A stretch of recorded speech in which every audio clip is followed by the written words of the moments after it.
Molt bones tardes, totes i tots, i molt benvinguts en aquesta darrera trobada amb aquest títol de Viure al Sàhara, que durant tota una sèrie de jornades hem pogut parlar, analitzar sobre la qüestió del Sàhara des de diferents perspectives, des d'una perspectiva sanitària, des de perspectiva educativa, des d'una perspectiva inclús dels mateixos joves saharauis, des dels drets humans, i avui feim aquesta darrera amb dos convidats de luxe.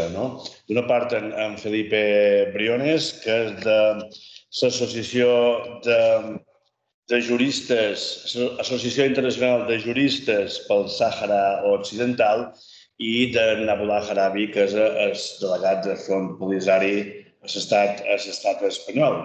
I tractant-se d'aquesta darrera sessió que feim, d'aquest cicle de trobades que hem anat fent durant aquests mesos, el president del Parlament, don Vicenç Tomàs, ens ha volgut adreçar unes paraules. No hi podia ser físicament en aquest mateix moment per qüestions d'agenda i ens ha deixat un vídeo preparat que escoltarem en primer lloc si ho trobeu oportú. Biel, endavant.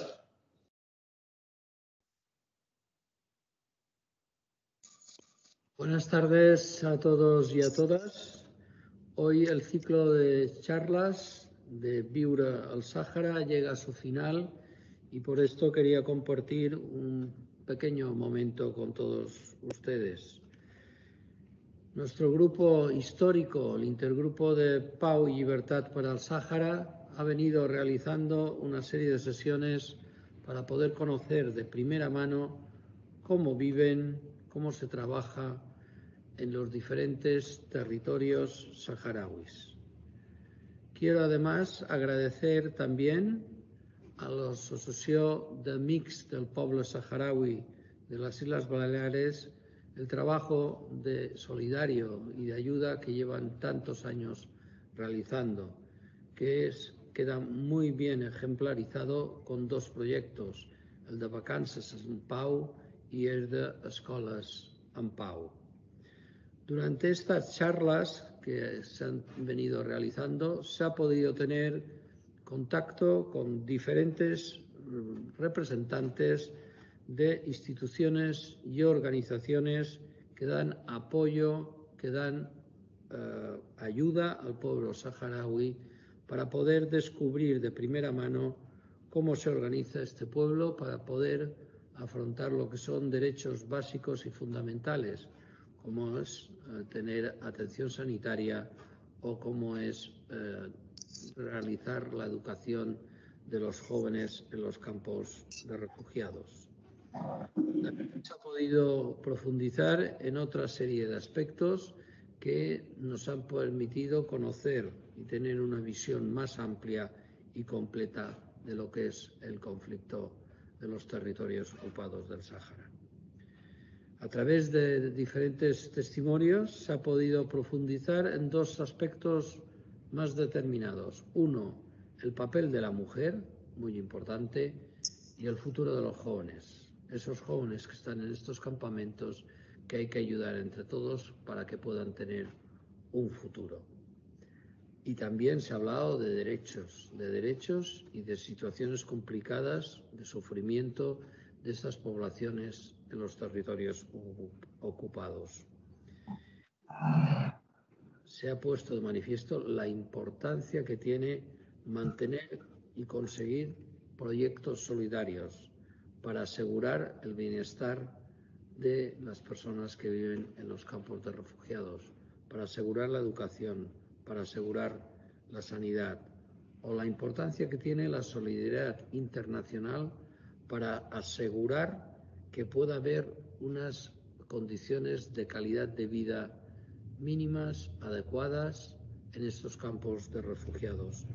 Y también cómo es de importante la cooperación que los diferentes estados puedan mantener con el pueblo saharaui para garantizar lo que son sus derechos humanos.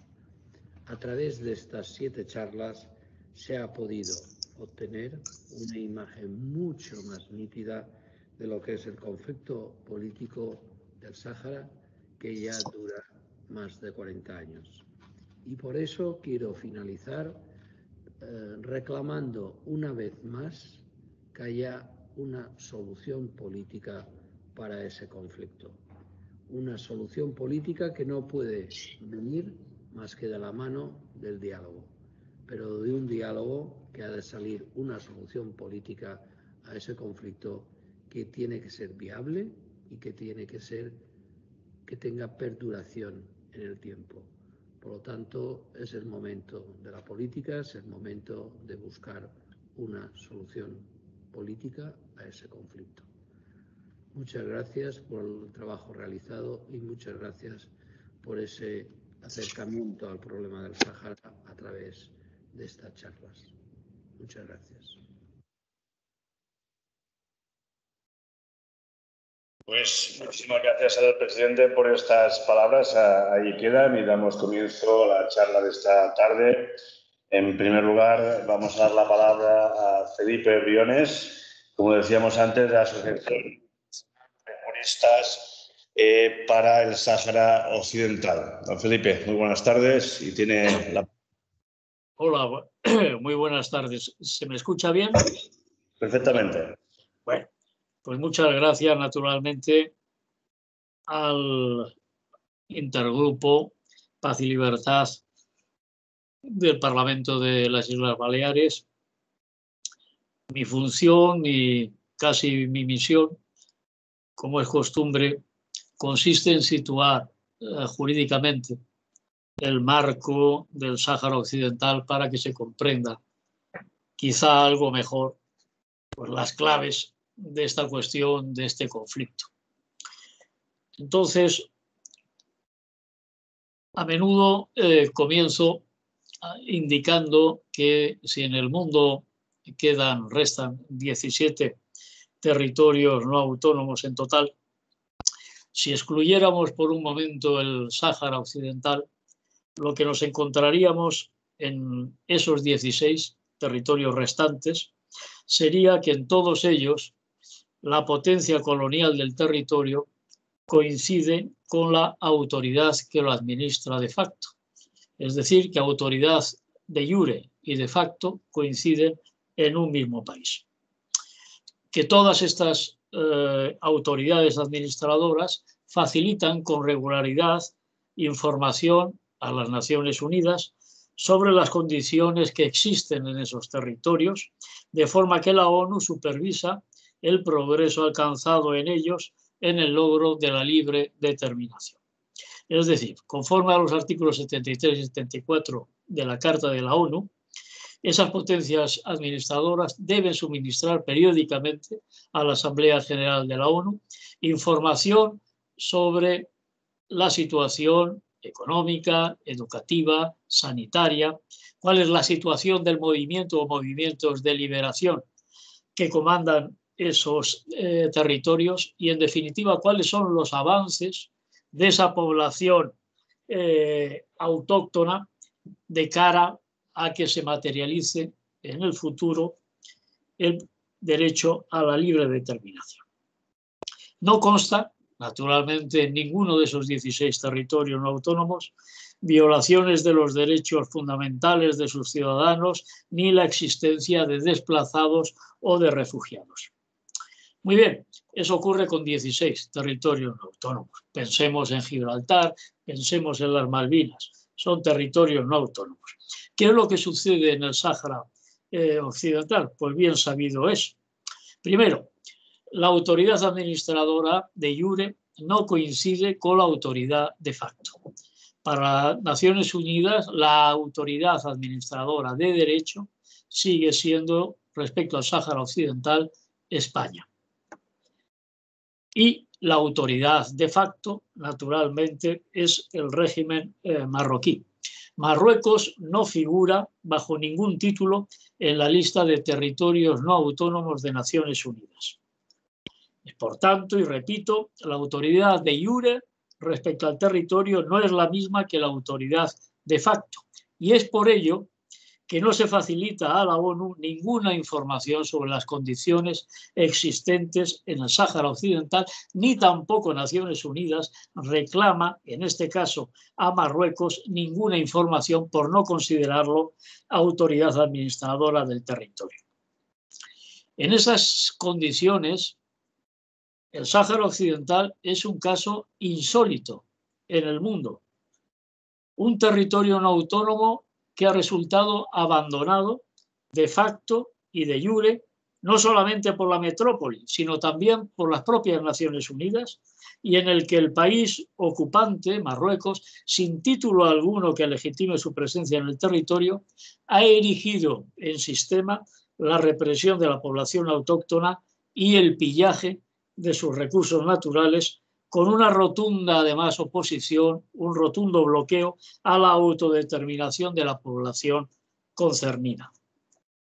Exactamente, desde el punto de vista jurídico, la posición jurídico-política de Marruecos en el Sáhara Occidental es de potencia ocupante, una situación vinculada al derecho de guerra y por violación del principio de prohibición del uso de la fuerza armada y en aplicación de los convenios de Ginebra del 49, en concreto el cuarto convenio y el protocolo primero.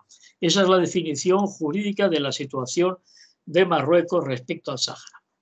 Incidiendo en la relación entre España y el Sáhara Occidental, hay un auto del Pleno de lo Penal de la Audiencia Nacional de julio de 2014 que constituye toda una lección jurídica sobre el Sáhara Occidental.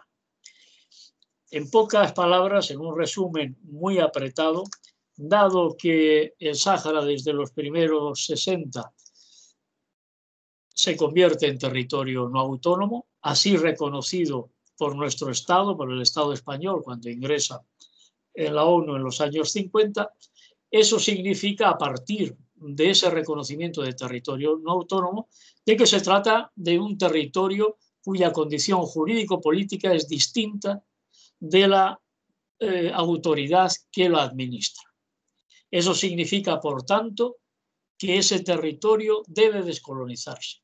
Eso significa, por tanto, según ese auto de la Audiencia Nacional, que estamos ante uno de los tres supuestos únicos en nuestro Estado en la reciente historia, como fueron la Guinea Ecuatorial, el IFNI y el Sáhara español, denominado por entonces.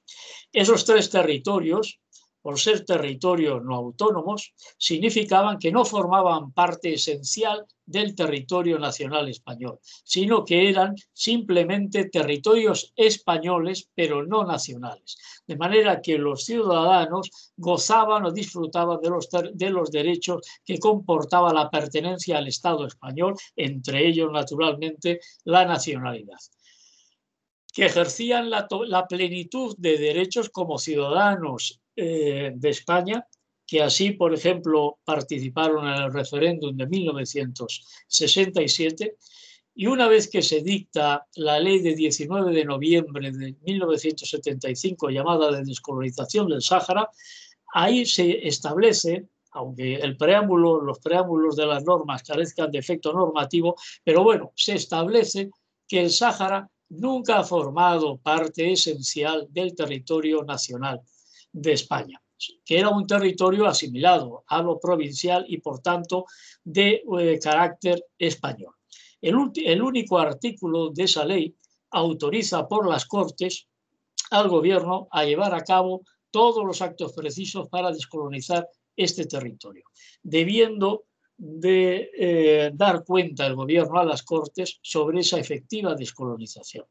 Que yo sepa, esa norma, aunque fuera del 19 de noviembre del 75, por tanto, el penúltimo día de vida del general Franco, nunca se derogó. Por tanto, esa obligación expresa de las Cortes al Gobierno subsiste respecto a la obligatoriedad de descolonizar el Sáhara Occidental. Dice también la Audiencia Nacional que lo que ocurre en el Sáhara, por tratarse de un territorio español, a efectos penales, es como si el delito se cometiera en Madrid o en Barcelona. Es decir, que los tribunales españoles son jurisdiccionalmente competentes para conocer en el ámbito penal de los delitos que sucedan en el Sáhara Occidental en virtud del principio de territorialidad y no del principio de jurisdicción universal, tal como establece el 23.1 de la Ley del Poder Judicial y el 8 del Código Civil. Y precisamente por ello, porque no se establece jurisdicción preferente a Marruecos, la jurisdicción preferente establece ese auto, corresponde a los tribunales españoles. De manera que lo que establece de una vez por todas el Pleno de la Audiencia Nacional es escandaloso si no fuera porque conocemos lo que establece el derecho internacional. Normalmente, e incluso hace unos meses me puedo referir, en una contestación del gobierno a una pregunta de algún senador, en este caso, vuelve a incidir el gobierno en que España no figura en la lista de territorios no autónomos en cuanto a potencia colonial de la ONU. Entonces, se les ha repartido lo que llamamos entre los juristas el marco jurídico del Sáhara, y ahí en las últimas páginas se contiene el último informe de la Asamblea General en el que las distintas potencias coloniales informan sobre la situación en los territorios no autónomos. Aunque hemos incluido en ese catálogo, está exactamente en las últimas páginas, aunque hemos incluido el último con el que contábamos, de marzo de 2020, ya disponemos del de este año, del 15 de febrero de 2021. Es exactamente igual, naturalmente, que el del año pasado. No se verá, pero aquí está el listado de los 17 territorios no autónomos pendientes de descolonizar en el mundo. Cuando vemos el Sáhara Occidental, inmediatamente arriba dice España como potencia colonial y en ningún sitio figura Marruecos. Esta es una prueba más de que para Naciones Unidas España sigue siendo la potencia colonial hoy en día del Sáhara Occidental y que pese a que España manifestó en 1976 mediante una nota que se consideraba desligada unilateralmente de ese territorio, sabemos que ese acto es ilegal para el derecho internacional, no se puede desligar unilateralmente a la potencia colonial del territorio que administra, mientras que la población autóctona no se pronuncie, y por otra parte, nunca Naciones Unidas desde el 76 dispensó a España de ser la potencia colonial del territorio. Por tanto, las obligaciones del 73 y el 74 de la Carta de la ONU respecto a nuestro Estado y muy principalmente respecto a la obligación de nuestro Estado de descolonizar el territorio y de apoyar al movimiento de liberación para que materialice ese derecho, siguen incólumes, siguen vigentes al día de hoy. Muchas gracias.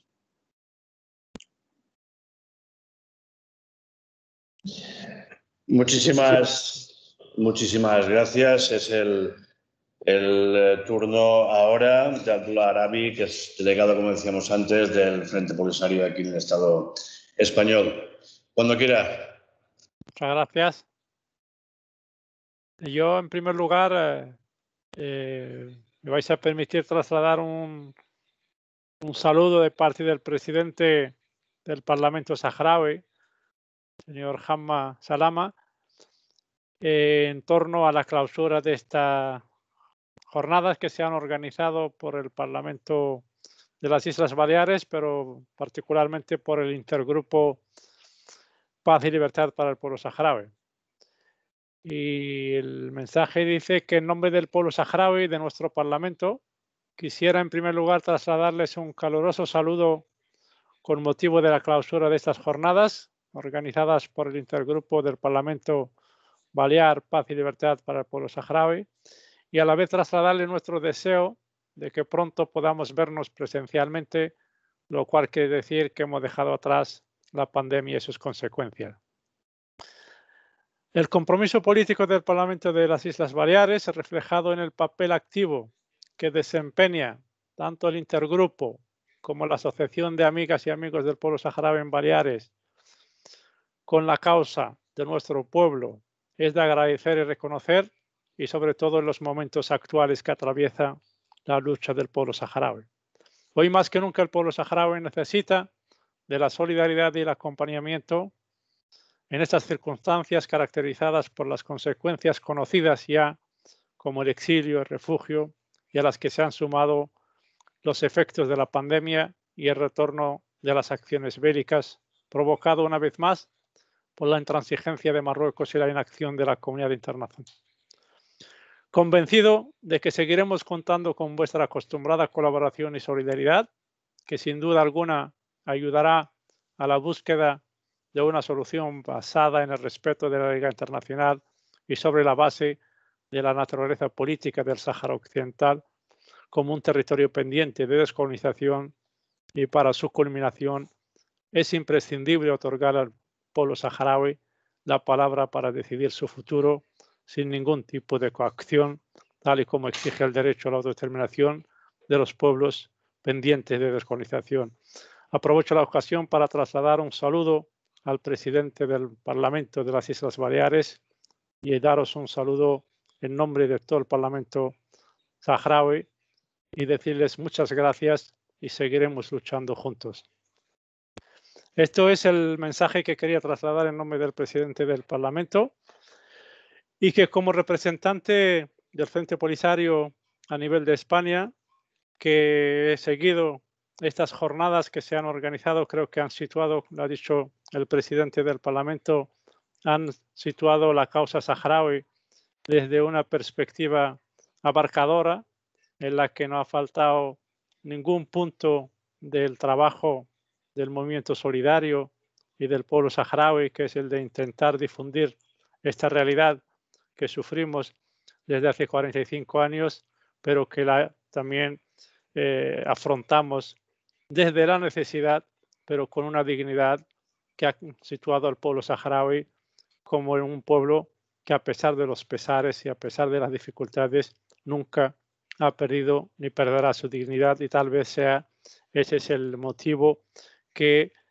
consolida al movimiento solidario en torno a la causa saharaui, porque consideran que es un pueblo que está luchando por unos valores que son esenciales en el mundo en el que nos encontramos hoy, valores como la justicia, el derecho internacional, el respeto de los derechos humanos, la solidaridad, la cooperación y sobre todo el respeto mutuo y la solidaridad entre los pueblos. Creo que eso es lo que ayudan al pueblo saharaui y acompañan al pueblo saharaui, porque creen en los valores fundamentales de la democracia actual y son los valores por los que también lucha el pueblo saharaui.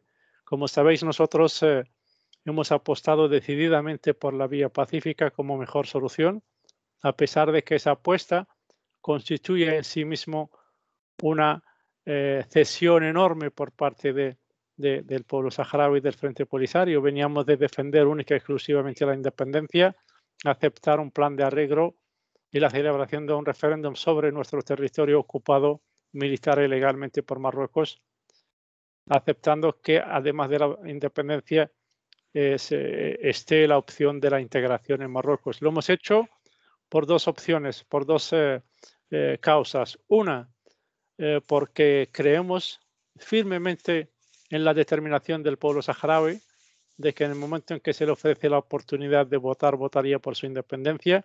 Y segundo, para facilitar también a la comunidad internacional la posibilidad de solucionar esta situación que dura ya 50 años, de los cuales 45 en campamentos de refugiados o bajo ocupación, pero de los cuales 30 años apostando por una vía pacífica que la comunidad internacional no ha aprovechado, que ha generado una enorme desconfianza en el pueblo saharaui y que el Frente Polisario ha luchado para intentar defender esa vía pacífica, tratar de convencer a la juventud saharaui de que sigue apostando por esa vía pacífica, pero lamentablemente el 13 de noviembre del año pasado Marruecos ha vuelto a agredir al pueblo saharaui, ha roto el alto el fuego y nos ha llevado nuevamente a una situación de guerra que dura ya 6 meses. Aún así, nosotros seguimos apostando por la paz, evidentemente, porque creemos firmemente en la paz, creemos firmemente en la vía pacífica, pero también siempre lo hemos dicho, que esa determinación que tiene el pueblo saharaui y el Frente Polisario en la vía pacífica es la que tiene de continuar su lucha hasta imponer sus objetivos finales a la libertad e independencia. Como sabéis, hay unas situaciones políticas que se han sucedido en los últimos meses, desde la proclamación del presidente anterior de Estados Unidos, Trump, de intentar reconocer una supuesta soberanía de Marruecos sobre el Sáhara Occidental. Marruecos ha empezado a ejercer una presión feroz mediante el chantaje, la manipulación, dirigida hacia países europeos, pero fundamentalmente Alemania y España. Con Alemania, pues la situación está rota prácticamente a nivel de los dos países al no conseguir ese objetivo. Veníamos denunciando que la utilización de la inmigración por parte de Marruecos hacia las Islas Canarias, que no era más que un elemento de presión para intentar condicionar el posicionamiento del gobierno de España. Y últimamente lo que ha hecho en Ceuta creo que refleja y pone de manifiesto lo que es la verdadera imagen de Marruecos, de lo que es capaz, de utilizar vidas humanas, entre ellos menores, para intentar condicionar un posicionamiento político. Creo que ha calculado mal, no ha tenido en cuenta que las fronteras de España constituyen las fronteras de la Unión Europea, no esperaba la reacción de la Unión Europea. Creo que ha habido una respuesta por primera vez llamativa por parte de la Unión Europea, reflejada en la resolución del Parlamento Europeo que ha dicho prácticamente a Marruecos que no pueden tolerarle todo, que las maneras que ha utilizado no son dignas del mundo actual en el que nos encontramos. Creo que también es una preparación hacia un futuro escenario que es el de la sentencia del dictamen del Tribunal de Justicia de la Unión Europea sobre el recurso del Frente Polisario en cuanto a los recursos naturales se refiere. Está en esa actitud que intentando condicionar el posicionamiento del gobierno de España y que está dispuesto Marruecos a aceptar como excusa en esta crisis cíclica que tiene actualmente con España, solo puede aceptar el reconocimiento de su soberanía sobre Marruecos. Lo está intentando sobre el Sáhara Occidental y lo que está intentando conseguir es ese objetivo. Ha aprovechado de manera muy inhumana la presencia del presidente saharaui en España por cuestiones humanitarias. Ha intentado instrumentalizar esa presencia, ha intentado condicionar el posicionamiento político de España. Creo que hasta ahora podemos decir que el gobierno de España ha aguantado esta situación desde diciembre del año pasado hasta ahora. Sigue haciendo referencia a que la única solución posible del Sáhara Occidental está en las Naciones Unidas y tiene que basarse en el derecho internacional, con el nombramiento de un enviado personal del secretario general de las Naciones Unidas que pueda reconducir las partes a un proceso de negociaciones, lo cual nosotros apreciamos y valoramos, pero también seguimos señalando lo que acaba de reflejar Felipe Briones, que el tema del Sáhara Occidental tiene una naturaleza política y jurídica que es el de derecho internacional.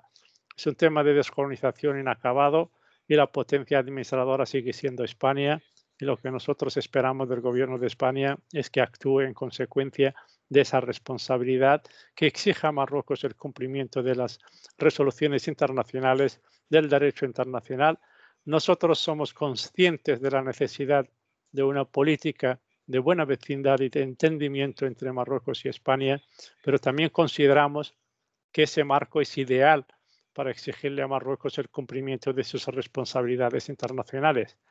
Estamos convencidos que España seguirá haciendo ese esfuerzo, pero sabemos también, estamos convencidos que Marruecos no va a aceptar ningún tipo de buena vecindad ni de entendimiento con un gobierno, sea quien sea, que le exija el cumplimiento de la Liga Internacional, porque Marruecos desde hace 45 años lo que hace es todo lo contrario de la Liga Internacional, viola el derecho internacional, viola sistemáticamente los derechos humanos del pueblo saharaui en la parte ocupada, negocia con los recursos naturales del Sáhara Occidental a nivel de la Unión Europea, condiciona los posicionamientos políticos y es muy difícil que Marruecos, si no se le obliga, vaya a aceptar cualquier restablecimiento de buena vecindad con España, si no es a cambio del tema del Sáhara Occidental.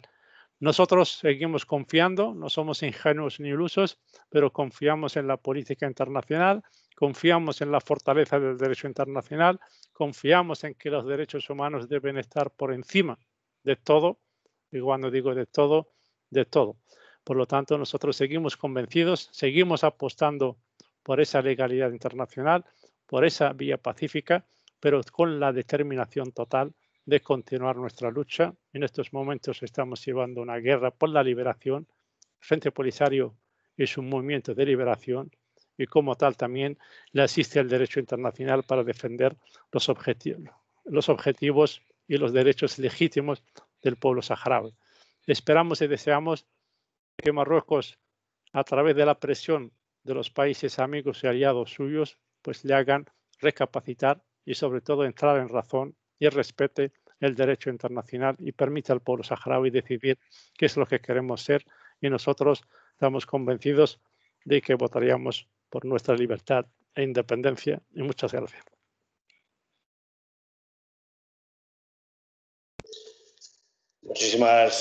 Muchísimas gracias por vuestras aportaciones. Ahí habrá una serie de preguntas y de reflexiones. Se han escrito en el chat. La última, o vamos, si os parece, por orden de escritura, la de Enrique Solnovas, que pregunta: ¿la sentencia de la Unión Europea respecto a los recursos naturales puede allanar el camino hacia la resolución del conflicto o más bien al contrario? ¿Radicalizará los posicionamientos políticos respecto a los territorios saharauis y el restablecimiento de la libertad del pueblo saharaui? Abdullah o Felipe. La parte más jurídica la dejaría a Felipe.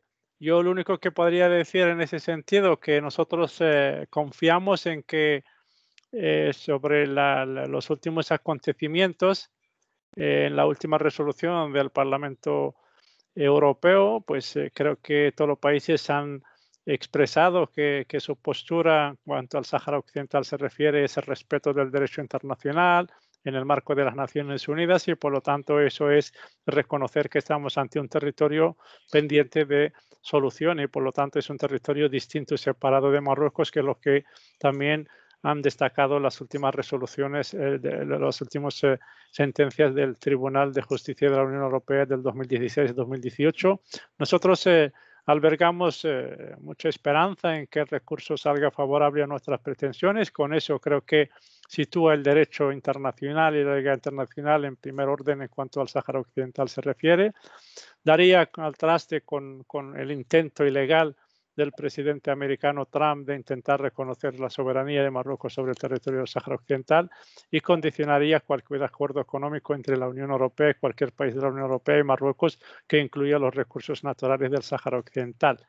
El tema de los territorios ocupados, Marruecos seguirá violando los derechos humanos en la parte ocupada, y por lo tanto, independientemente de cómo salga la resolución y si es favorable, pues recrudecería esas violaciones que hemos presenciado en los últimos meses, que realmente son atroces e inaceptables en el mundo actual en el que nos encontramos. Y por eso en mi intervención, cuando hice referencia a los derechos humanos, dije que deberían estar por encima de todo. Me refería precisamente a ese inciso. Y ahora, Felipe, si tienes que la parte jurídica.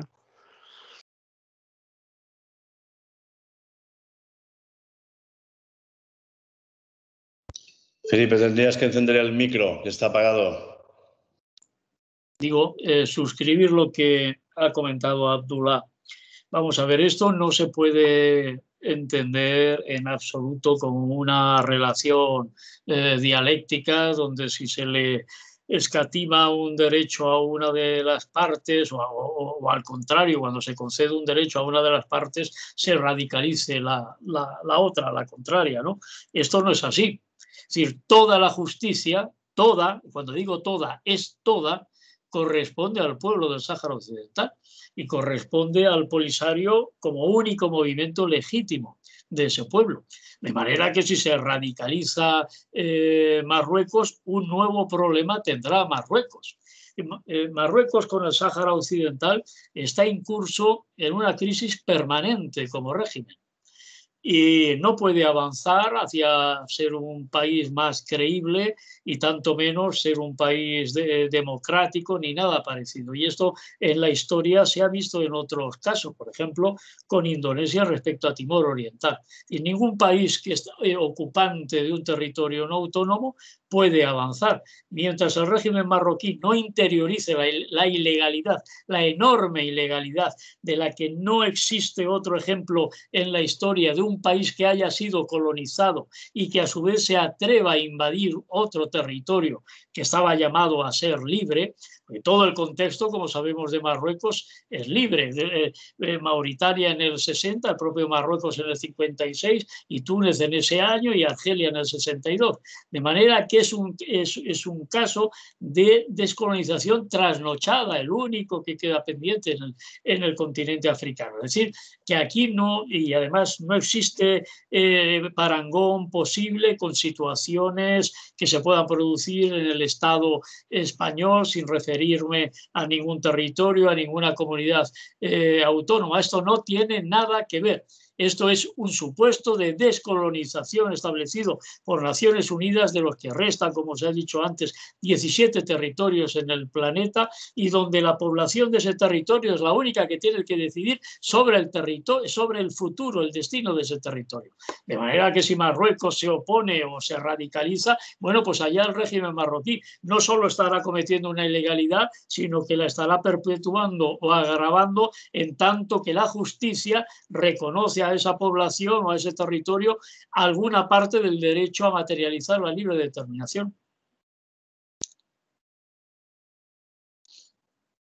Muchas gracias. Hay otra pregunta de Patricia Font que dice, teniendo en cuenta que recientemente la Asamblea General de la ONU ha aprobado una resolución en la que insta a las potencias administradoras de territorios no autónomos a que respeten las obligaciones contraídas en virtud del artículo 73 de la Carta con respecto a cada territorio del programa del Comité Especial encargado de examinar la situación con respecto a la aplicación de la Declaración sobre la concesión de la independencia a los países y pueblos coloniales, ¿qué acciones crees que deberíamos emprender para forzar a España a facilitar el referéndum tal y como le toca por mandato internacional?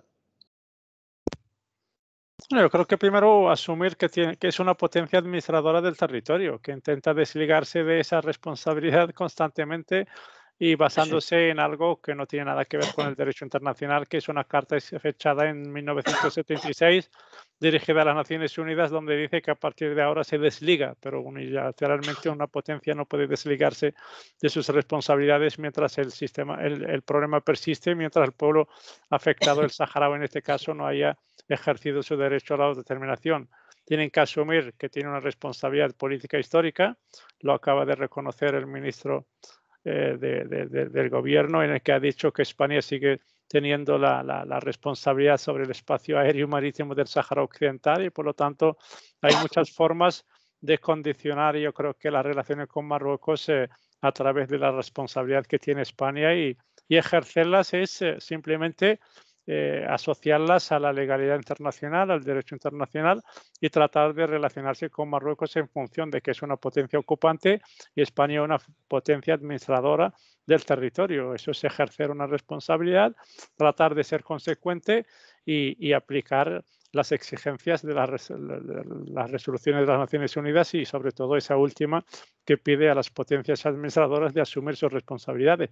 Es la única potencia que no informa anualmente a las Naciones Unidas sobre la situación del pueblo saharaui, tanto en el refugio como bajo la ocupación por parte de Marruecos. Entonces, esa es una dejación de responsabilidades y primero pedimos que hay que seguir señalando a España que tiene esa responsabilidad y luego actuar en consecuencia mediante lo que exige el derecho internacional en cuanto a esas responsabilidades se refiere.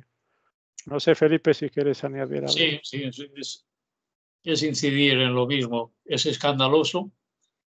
No existe otro supuesto en el mundo como el de España respecto al Sáhara Occidental. Y además puede incidir políticamente en el sentido democrático de nuestro Estado, en el sentido de que Australia, cuando se planteó el asunto de Timor Oriental, se lo dijo muy claramente a Indonesia. Es decir, con el gigante indonesio, pues naturalmente las relaciones eran estratégicas de parte de Australia, pero el gobierno australiano manifestó que por ser un régimen democrático, Australia, y en el que la mayor parte de la ciudadanía australiana era partidaria de un referéndum de autodeterminación en Timor Oriental, el gobierno australiano, ya digo, que aseveró ante Indonesia que no podía dar la espalda.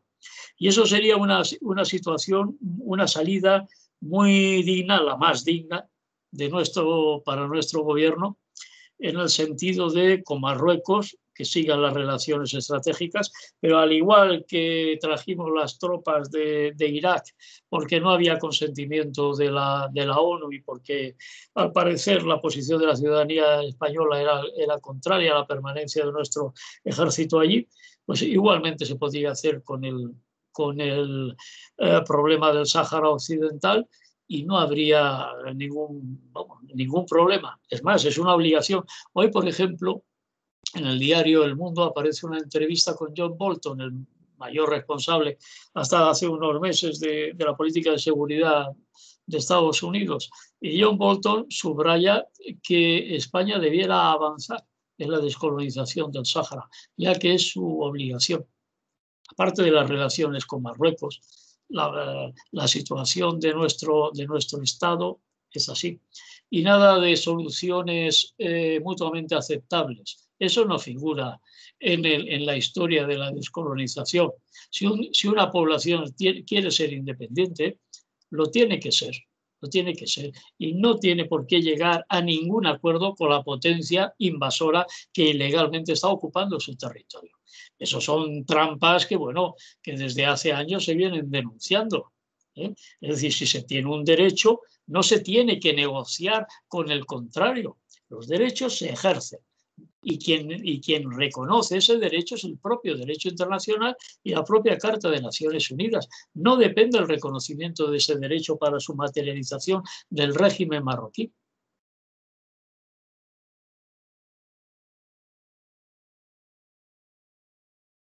Muy bien, hay otra pregunta de Juan Manuel Gómez. ¿Qué presencia tiene MINURSO ahora mismo y si ha hecho autocrítica acerca de su papel dada la vuelta del conflicto bélico? La única presencia que tiene ahora mismo es de mero espectador, porque la MINURSO ha fracasado rotundamente en su papel, lejos de llevar a cabo su cometido, que es el de la celebración de un referéndum de autodeterminación, a priori en uno de los casos más sencillos y más claros y nítidos en cuanto al derecho internacional se refiere, pues se ha convertido en un instrumento al servicio de Marruecos para perpetuar la ocupación ilegal del territorio y sobre todo garantizar el saqueo ilegal de nuestros recursos naturales y ahora mismo no es capaz ni siquiera de informar a las Naciones Unidas y a la comunidad internacional de que si existe o no existe una guerra. Desde hace 6 meses hay una guerra directa entre dos ejércitos, el saharaui y el marroquí, y la MINURSO no ha sido capaz de reconocer esa guerra o desmentirla, con lo cual su papel prácticamente es nulo y Marruecos lo ha vaciado de contenido desde los primeros años. Entonces ha intentado condicionar todo su trabajo, evidentemente con la complicidad de la Secretaría General de las Naciones Unidas, pero fundamentalmente en los últimos años el secretario general de las Naciones Unidas es muy permisivo con todas las pretensiones de Marruecos, y la MINURSO es un instrumento al servicio de la ocupación ilegal de nuestro país. Felipe, ¿quieres añadir alguna cosa respecto? No, respecto a la MINURSO, como se sabe, entre Marruecos y Francia han conseguido que, por ejemplo, el Estado español no cuente con ningún miembro de la MINURSO, ¿no? ¿Y por qué? Porque se decía que podía ser parcial la presencia de España en la MINURSO.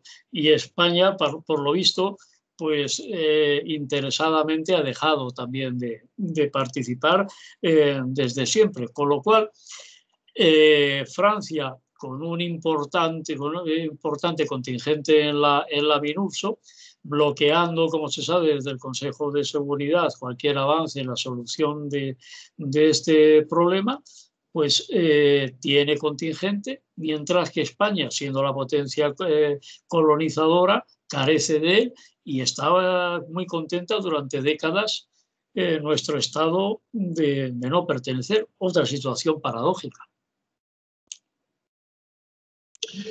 Hay otra pregunta, que sería en este caso ya la última, de Enrique Casanova, que es el posicionamiento y reacción de la Unión Europea ante la presión marroquí. ¿Considera que podrá afectar en la posible reactivación de la implicación de la ONU en la resolución del conflicto? Felipe, empiezas tú. Yo,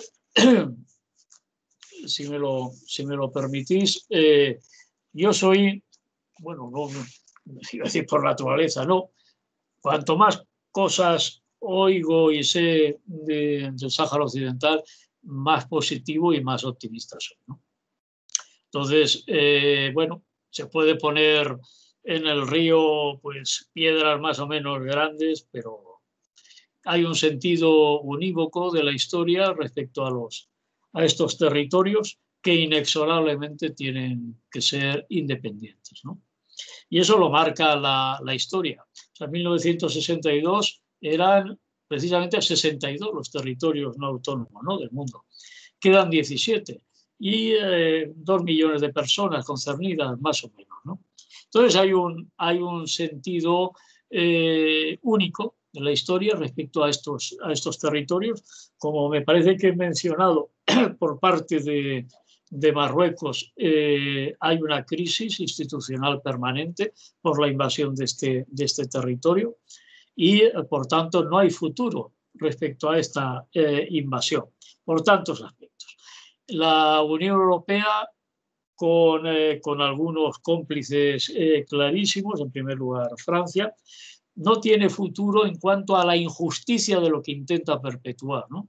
En 2010 ya el informe de los servicios jurídicos del Parlamento Europeo indicaba que, por no contar con el consentimiento de la población autóctona,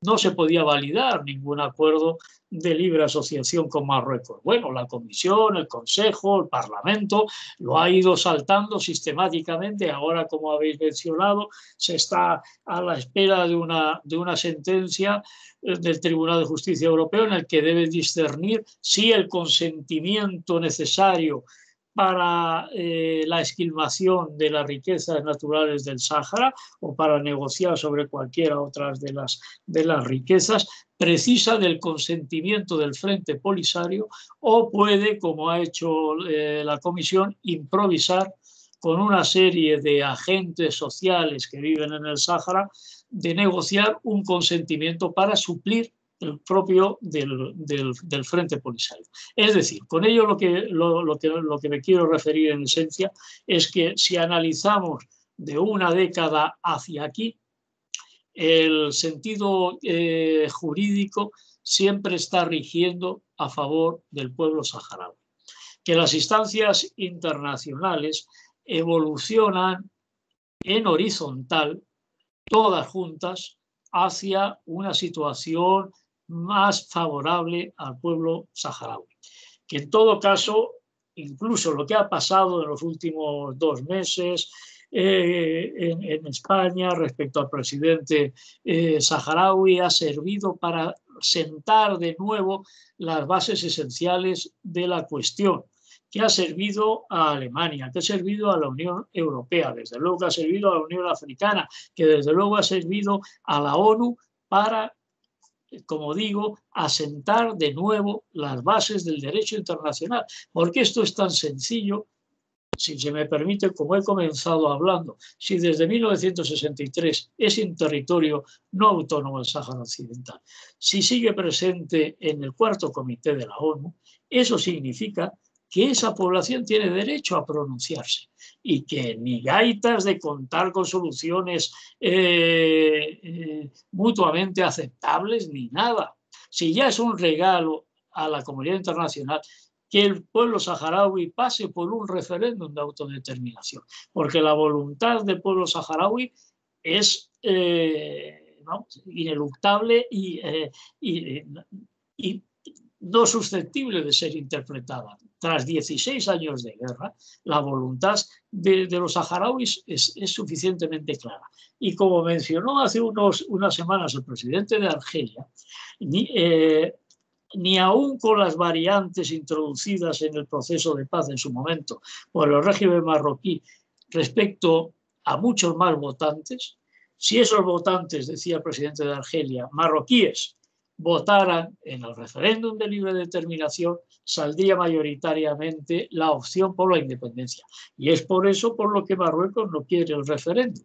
Por tanto, si no quiere, si lo bloquea y tal, la cuestión no está en Marruecos, la cuestión está en la comunidad internacional y en Naciones Unidas. Y si avanza el Sáhara Occidental hacia la independencia, que es la única solución, es la única que va a situar en su justo término a Argelia, a Mauritania, a toda la región del Magreb y a la Unión Africana y a dejar el continente plenamente independiente. Esa es la solución al problema y nadie, por mucho que se empeñe, lo puede perpetuar. Abdullah, si quieres añadir alguna otra cuestión brevemente. No, creo que la ha respondido perfectamente y de manera muy amplia, Felipe. Muy bien, pues si os parece, acabaríamos aquí esta última jornada. Agradecer muchísimo vuestro tiempo, que hayáis compartido esta tarde con todos nosotros en estas jornadas que se han hecho desde el intergrupo Pau i Llibertat pel poble saharaui. Y agradecer sobre todo y de una manera muy especial a Catalina Rosselló de la Asociación d'Amics del Poble Saharaui, evidentemente toda la mediación y todo el apoyo prestado para la realización, evidentemente, de estas jornadas que sin ellos no hubieran sido posibles. Muchas gracias a todos y a todas. Muchísimas gracias. Muchas gracias. Adiós. Muchas gracias. Nos vemos. Chao. Gracias. Venga. Gracias. Adiós. Vale. Adiós.